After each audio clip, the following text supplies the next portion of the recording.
لو أنزلنا هذا القرآن على جبل لرأيته خاشعا متصدعا من خشية الله وتلك الأمثال نضربها للناس لعلهم يتفكرون. الحمد لله والصلاة والسلام على رسول الله وعلى آله وصحبه ومن والاه. السلام عليكم ورحمة الله. برزان خوشحال لوانی 218 لەوانەکانی تەفسیری قورئانی پیرۆز بێمەوە خزمەتتان بەستی ڕەزامەندی خوای گەورە و هیوادان ئێوەی ئازیز سوودی لێوەربگرن. أعوذ بالله من الشيطان الرجيم. بسم الله الرحمن الرحيم.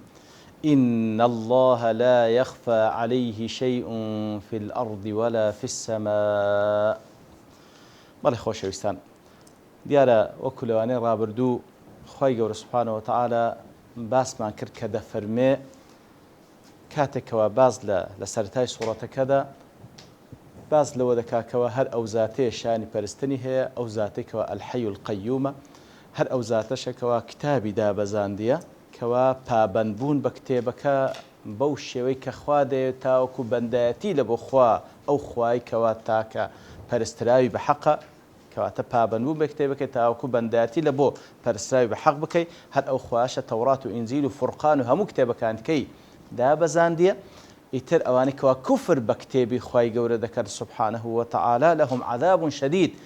عەذاب و سزایەکی توندیان هەیە لەلایەن خوای گەورەوە. والله عەزیز ذو انتقام. وەکو باسمان کرد لە کۆتایی وانەی ڕابردوو بەڵێ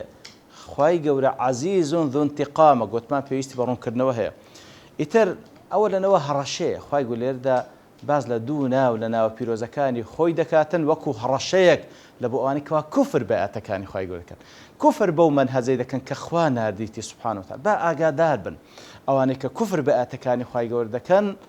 بزانن کە عەذابێکی توندیان هەیە لەلایەن ئەو زاتێکەوە العەزیزە، ئەو خوای کەوا ذو انتقامە. العەزیزە خوای گەورە کە یەک لە ناو پیرۆزەکانی عەزیزە، عزەتی قەدر و عزەتی قەهر و هەروە عزەتی ئیمتیناعی هەیە، عزەتی قەدری هەیە، واتە لە قەدر و قیمەت خوای گەورە خواچە عەظیمە سوبحانەه وتەعالە، خواچە عەظیمە، هەموو مانای عەزەمەت هەر لایقە بەخۆی. و هەروە عزەتی قەهری هەیە، ئەو پەڕی دەسەڵاتی هەیە کە بیەوێ هەر شتێک بکات دەیکا سوبحانەه وتەعالە، کەواتە ئەو پەڕی دەسەڵاتی هەیە بێ هەر شتێک بکە لەسەر هەر کەسێک جێبەجێی دەکا. و هەروەها عزەتی ئیمتیناعی هەیە، واتە هیچ مەوجودێک و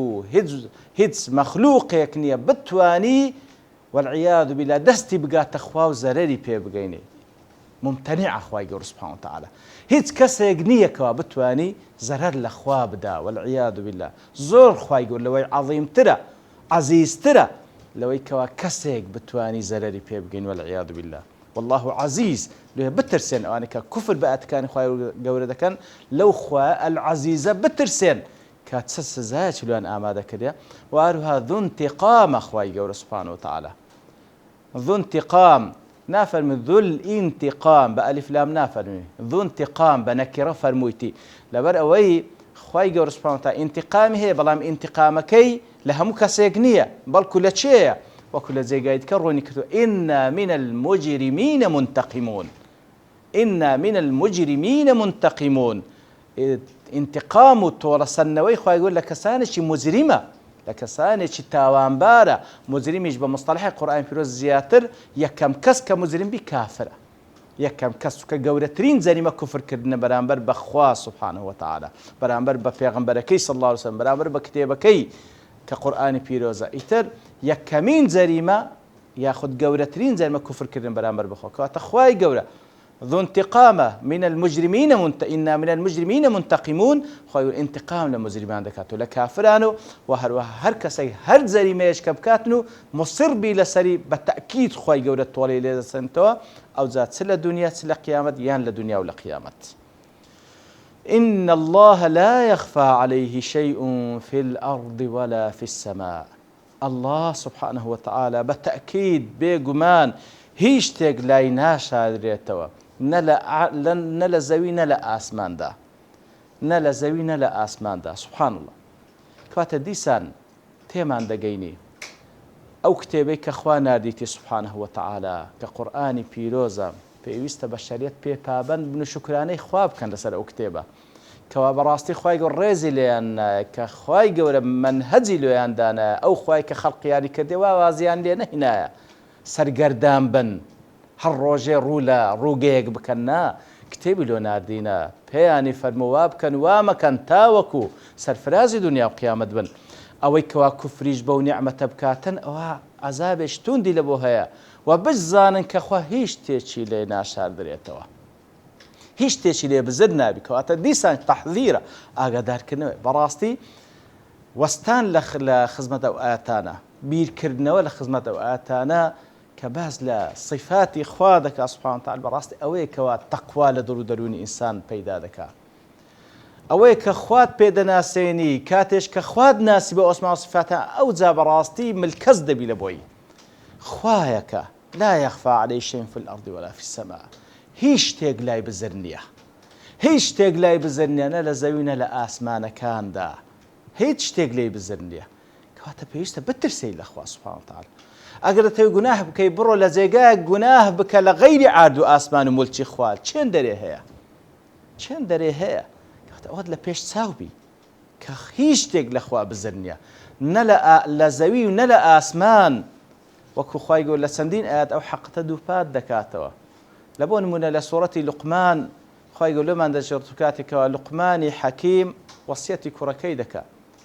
یا بني إنها إن تك مثقال حبة من خردل فتكن في صخرة أو في السماوات أو في الأرض يأتي بها الله تماشاك بس شيء كركي پەروەردە دەکات لەسەر ئەوەی کەوا بابڵێن صیفەتی تەقوا لە دڵ و دەروون دروستکە بۆی کەوا حەز بە مەعیەتی خوا بکە و حەز بە ڕەقابەتی خوا بکە إن الله كان عليكم رقيبا ئەی منداڵی خۆشەویستم ئەی کوڕی خۆشەویستم ئەگەر بێت و یەک مسقالە زەڕە و لە مادەیەکی زۆر حەقیریش بی هەرچی چیش نەبی ئیتر لەناو بەردێک بی یان لە ئاسمانەکان بی یان لە زەوی بی یەتی بی الله خوای گەورە پێی ئاگادارە و دەشیهینی تۆ ڕۆژە قیامەتێ إن الله لطيف خبير خوا لطيفة سبحانه وتعالى وعالم بدقائق الأشياء خوای گەورە ئاگادارە بە شتەهەرە وردەکان خەبیریش عالم ببواطن الأشياء ئاگادارە بە ناوەڕۆکی شتەکانیش کەواتە زۆر مهمە ئێمە لەگەڵ ئەو ئاتانە بژین إن الله لا يخفى عليه شيء في الأرض ولا في السماء خوای گەورە هیچ شتێک لێ بزر نابی لە زەوی و لە ئاسمان کەواتە پێویستە هەموو کاتێک بەو شێوەی کە خوا دەیە سبحانه وتعالى هەر کاتێک ئەو حەقەتت لەبیر چووە لەژێر لە با بڵێن بە فیتی شەیطان و یاخود بە دافعی نەفسی ئەمارە بالسوء غەڵەتێکت کرد هەڵەیەکت کرد زوو بگەڕێەوە خوا پێ ئاگادار بوو بە فەزلی خۆی ستری کردی بگەڕێەوە تەوبە بکە إن الله لا يخفى عليه شيء في الأرض ولا في السماء هو الذي يصوركم في الأرحام كيف يشاء لا إله إلا هو العزيز الحكيم خوای گەورە حقەتێش کەمان بەبیر دەینەوە کە زۆر جارن ئێمەی ئینسان لەبیری دەکەین ئەو خوایەیە سبحانه وتعالى يصوركم تصویرتان دەکا في الأرحام لەناو ڕحمی دایکتان كيف يشاء بەو شێوەی کە بیەوێ لا إله إلا هو هیچ ئیلاහ و پەرستراش بە حەق نییە تەنها ئەو نەبی العزيز الحكيم ئەو خودای کە العزيز الحكيمە بەڵێ خۆشەویستان ئێمە لە پێشی هاتنمان لە بۆ ئەو وجودەی هیچ نەبووین وەکو لە سوورەتی الئینساندا خوای گەورە دەفەرمی هل أتى على الإنسان حين من الدهر لم يكن شيئا مذكورا ئینسان بیر لە حەقەتە دەکاتەوە کەوا پێش ئەوەی ئێمە بینە وجود هەر یەک لە ئێمە بینە وجود لەو تاریخەی کەوا تێیدا بەولا دەبووینە فکر لەوەی کردووە پێش ئەوە ئەتوو شتێک نەبووی لەم یەکن شەیئا مەذکورا شتێک نەبووی کە باست بکرێ سبحان الله شتێک نەبووی کە باست بکرێ ئیتر خوا ئەتووی هینا وجود خوای گەورە ئەتووی لەناو ڕحمی دای کرد بە سنەتی خۆی و بە قودرەتی خۆی و بەو شێوەی کە کردیتە سنەت ئەتووی خەلق کرد و بەو قۆناغانە بردیتی کەوا لە چەندین ئاەت باسی کردیە پاشان ئەتوو هاتی وجود پێشترێ هەر کەسێک نەبوو بەو ناوی کە ئێستا ئەتوو هەڵگری تلۆ خۆت لەبیر دەکەی و پاشانیش فترەیەک دەژیەی و دەمری ئیتر زۆر عەجیبە ئینسان لە نێوان ئەو دوو عەدەمەی بیتن ئەوجا ئەوها مەغرور بی ئەوها مەغرور بی لەو فترەیەی کەوا دێ وجود و ئەوجا کە مەرحەلەی منداڵی دەبڕی جا خوای گەورە دەسەڵاتت پێدەبەخشی و ئیختیارت پێدەبەخشی لۆ خراپەی دەکەی لەو فترەی لۆ چاکەکار نابی لۆ بەو شێوەی نابی کەوا حەسب ئەو منهەجەی کە خوا ناردیتی نەزەل عەلەیکە الکتاب بەو بەپێی ئەو منهەجە بڕۆی تاوەکو سەرفرازی دنیا و قیامەت بی کەواتە کاتێک بەسەرت داهاتە تو هیچ نەبووی لەو کاتەی پاشان هاتێ وجود دەی شتێکی وا بکە کەوا شتێکی مەذکوور بی لە پاشی مردنت شتێکی باسکراو بی بە چاکە باست بکرێ وەکو ئیبراهیم عەلەیهی سەڵاتو وەسەلام دەفەرمێ واجعل لی لیسانە صدق فی الآخرین یا ڕەبی خوایە وام لێ بکەی کەوا بەو شێوەی بژیم لە دوای خۆشم بە چاکە باسم بکرێ بە چاکە باسم بکرێ با کەسێک نەبی ئەبتەڕ بی دوا بڕای بی ئینە شانیئەکە هو الأبتر کاتێکەوە پێغەمبەریان دەفەرمێ صلی الله علیه وسلم دوا بڕایە و لەبەرەوەی کوڕی نییە خوای گەورە فەرمێ ئەوەی ڕقی لە تۆ ئەو دوا بڕایە ئەبوو جەهل و ئەبوو لەهەب دوا بڕابوون ئەگەر باسیش بکرێن بە خراپە باسییان دەکرێت بەڵام ڕەسوول الله هەتا ڕۆژی قیامەت صلی الله علیه وسلم ئەتباعی ئەون بەڕاستیوانە شوێن کەوتن لە قەدەر شوێن کەوتن لە بۆوی دوا بڕای نابی لە پاشە خۆشت بە چاکە باست دەکرێ و ڕەحمەتت لۆ دەنێردرێ ئیتر خوایە سبحانه وتعالى ئێمەی تەسویر کردنە ناو ڕحمی دایکمان كيف يشاء تصوير صوركم هذا هل يكو صورتك ببخشينا خواي قوري اختياري كرياتو ببيا كوريان كتس خواي قوري اختياري كرياتو رج بيان سبي بجوان بيان ناشرين بي دريج بيان كرد بي بيوست اولا او حقتك لبيساون بي ايما بدا صلاتي خوا خلق كراينا وبو شويش كخوا ديبي اتر بهر شوي خلق كرا وابتلاو تاقكنو اتو بي رازيانا پێ ڕازییاننا خوایە سبحانه وتعالى کەواتە پێویستە ئێمەش تەقیم یەکتری لەسەر ئەوە نەکەین فڵانە کەس کورتەیان درێژە جوانەیان ناشرینە سپیان ڕەشە نە ئەوە لە دەسەڵاتی ئێمەدانێ شتێک کە دەسەڵاتی خۆماندا هەبی شایانی ئەوەی کە فەخری پێ بکەین ئێوەش ئەوەیە ئین ئەکرەمەکم عند الله ئەتقاکم چێ لەمە زیاتر متەقیە لە بۆ خۆی و لە بۆ خەڵکی و لە بۆ خوا سولحایە سودمەندە نەفعی هەیە لە بۆ خۆی و لە بۆ خەڵکی و هەروەها ملکەچە لە بۆ خوا ئەویانە بەڕاستی شانی ئەوەیەکەوە فەخر و شانازی پێوە بکرێنەوە بە شتێکەوە لە دەسەڵاتی خۆماندا نەبی و تەقییمی مقابلیشمان سەر ئەو شتەی بیکەوە تەماشای کار و کردەوەی بکەین نەک تەماشای شێواز و سوورەتی بکەین ئیتر هو الذي يصوركم في الأرحام كيف يشاء أرحام جمع رحمة كوا دكا بابلين جێگای منداڵبوون کەوە ئافرەت خوای گەورە سوبحانه وتعالى بۆ شێوە خەڵقی کردێ ئیتر خوایە وەکو لە چەندین ئاەت دەفەرمی لە نوتفەیەکە و پاشان دەیکاتە عەلەقەک و پاشان دەیکاتە مودغەک و پاشان دەیکاتە عیظام و پاشان ئەو ئێسکە و ئەو هەیکەلە عەڵمی ئەوجا خوای گەورە دەپۆشی بە لەحم و ئیتر بۆ قۆناغانێکەوە علمیەنیش ئیسپات کراکەوە چەند بەوردی خوای گەورە لە قورئانی پیرۆز باسی کردی ئەو خوایە سبحانه وتعالى ئێمە بۆ قۆناغانە لەناو ڕحمی دایکمان خەڵق دەکا كيف يشاء ئەوەی کە خوا بیەوێ سبحانه وتعالى ئیتر هەر ئەو زاتەیە شیانی پەرستنەوە دەفەرمی لا إله إلا هو ئەو زاتەی کە خالقی تو هەر ئەویانە شیانی پەرستن هەیە دەی باشە لۆ بەندایەک لە بۆ کەسێک دەکەی کەوا شیانی پەرستنی نییە ئەخچی لە بۆ تو کردێ ئەو خوای شیانی پەرستنی هەیە کەوا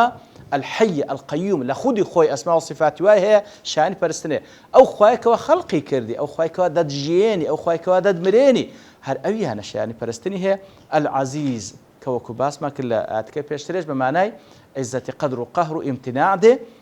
بتوانا وبدا صلاة الحكيمة خواي جور سبحانه وتعالى حاكمة وذو حكمة خواي جور حاكمة حكمي قدريه حكمي كونيه حكمي قدريه أو بونور هر أو بري ودبا هر وكتو بشق لو بونو هر أو أتوي خلق كده بوشي كبير هر أويش أو كونه بري ودبا بحكم قدري كمسلمان وكافر هموي لجير حكم قدري إخوانا حكمي شرعي شي هي بوي كوا أخواي يقول أو أحكاماني كوا لسر زماني بيان صلى الله عليه وسلم لقرآني بيروزو لسنة كيدا روني كردي توا يتر أو خواي كوا حاكم لا هموشي لا خلقو لا شريعتك هموي أو بري حكمتي هموي لزيجاي خويتي بوي كوا دبي تماي سعادته بختوري دنيا وقيامتي هم بندكان أوي كوا بيو بابن بن بل خوش وستان ديار الليل ده دوستين لدواء وخواي جور سبحانه وتعالى وزباس لكتابك دكا كوا بتشي وقداي بزاندية وموقفي خلشي برامر بكتابك يتيا لبر توابوني كات دوستين ببشتواني خواي جور اللواني داهتو دينه وخزمت آتكان وصلى الله وسلم على نبينا محمد وعلى آله وصحبه أجمعين وآخر دعوانا أن الحمد لله رب العالمين لو أنزلنا هذا القرآن على جبل لرأيته خاشعا متصدعا من خشية الله وتلك الأمثال نضربها للناس لعلهم يتفكرون